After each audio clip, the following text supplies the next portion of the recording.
I'm Dave from boyinaband.com, and welcome to the final day of my 7-day song on Progressive House, sponsored by my favourite tag-based event search website, filter.com.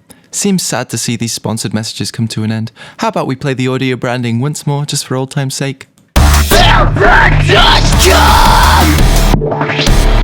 There we go. Beautiful. Yesterday in day 6, we discussed the arrangement of the song along with the musical bits and or bobs, and today we'll be adding the finishing touches to mixing it, then bringing it up to a nice level with the mastering tools here in Reason 5. When you're mixing, try to mix on a pair of flat response speakers if possible, since overly bassy hi-fi systems or regular old tinny PC speakers will end up giving a false representation of the sound, and it makes sense that if you can't hear all of the frequencies, you're prone to mix things a bit wonkily. If you don't have speakers that you're used to that give a decent all-round representation of the frequency spectrum, then make sure you test your mix out on a few systems. In fact, you should probably do that anyway. In headphones, on the car stereo, add a monolithic subwoofer embedded in the Pacific Ocean, just to see if the track sounds nice wherever you hear it. You don't want to have a good mix in your car and a bad-sounding mix when you're diving 10,911 meters underwater. The beat and bass are, as per usual, the loudest. If we go to one of the drops, see the beat is just jumping a little bit into the red there, creeping in there, but not clipping. That's an important difference. But with the basses, I've kept them quite into the yellow actually. That one and the big old bass as well later on in the breakout. And that allows us to have some room to play with the frequencies in the master a bit. Now the leads, as you can see, we've got that pad that we ended up turning into a bit of a lead. As well as those pads, don't need as much volume to stay audible in the mix, therefore they're a bit lower down as a general rule. Especially since that bass lead and the lead pad should be the focal points in this track. And that leads me to the point that in this track, there are two distinct sections. You've got these breakouts and these drops. And that can make it pretty awkward to mix since pretty much everything changes.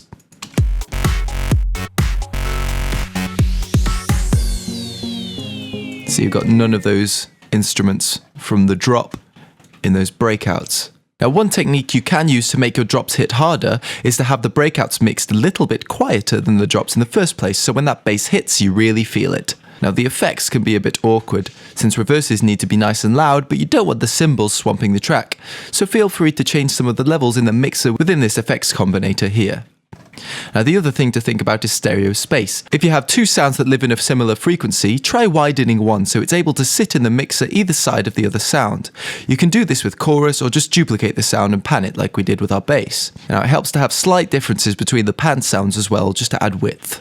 Now one last pro tip is to automate the volumes and releases of elements in the track once you've mixed it all down. For instance, before the drops, you'll see that the music completely cuts out for a split second. If we play it from here, before dropping in. Before, the reverb used to spill over into that split second after that clap snare. However, I got rid of that by removing the reverb here. I've just turned it off entirely, and if we look into the ARP there, which had a bit of an overlap, I've just turned it completely down to 0, same with the pad here, just to make it stop dead so it's really tight. Also, you may have noticed that I added a stereo imager to our reverb. It's just soloing out the high band as you can see there and widening it slightly. This just means I can apply it to sounds that are very bassy, just to bring out the highs a bit more. For instance, on our bass, if we solo that out,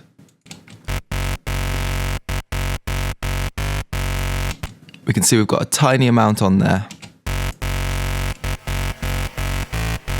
It can actually be quite a cool effect to excessively apply a bit of reverb on the bass if it's only on the high end, but that just smooths it into place and makes it sit a little better in the mix. So that is the mix. The best thing to do is to give it a few days after you've mixed it, come back and mix it again at a point where you aren't about to strangle someone to death after you hear that bass line for the 1,000,000,001st time. Then it's time for mastering.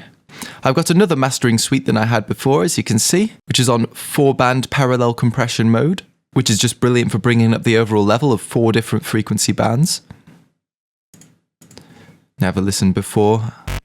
Oh, we bring that all in. And then after. Just smooths it out a little bit. You've got to be careful there though, it can result in the track sounding overcompressed and flat if you're not careful, so apply it sparingly. And then, on the other one, which is a bit more prominent, I've put it on the dance preset, which, if we open it up, we can see it gives us a compressor, an equalizer, and a maximizer. That stereo imager is bypassed. But I've made some changes that I think improve it. Initially, the limiter was on here and the soft clip was off, and I just took off the limiter, put in the soft clip, and just brought it all the way up to full for that nice warm and punchy sound that really knocks with some power, thanks to that slight distortion from the soft clip, rather than just bringing the volume down conventionally with the limiter here. Then, I've also brought the maximizer input down in volume here, just to compensate for that soft clip. Otherwise it would be a bit too distorted. And the other thing I messed around with was this EQ treble amount. It was around in the middle there. And if we turn this on, we turn it on, then bring up the EQ treble amount,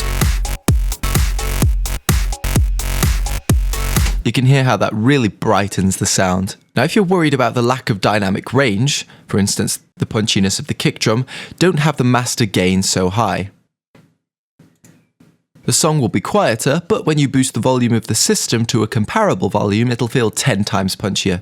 Unfortunately, since you aren't Superman or St. Nicholas, it isn't possible to visit the houses of every DJ in the world to request that they make your track much louder than the rest, so you might have to sacrifice this dynamic range for the volume to compete with the volumes of other tracks in clubs. Then once everything's finished, take a listen to it side by side with a similar song of your choice, just to see whether it's hitting the right kinds of volumes and frequencies, and that it's sounding as pro as you can make it. If you spend days and it still isn't getting there, my best advice would be to do the best you can, even if you're not 100% happy, and move on to a new song. You will only demoralize yourself if you obsess over individual tracks for too long. You have to learn when to stop and to try a new song, since you'll probably learn a lot more in the production of your next awesome track than you would agonizing over the mix of this one. So that's about it for the mix and master. Tune in for part 2, where I'll be playing the final finished 7-day prog house song.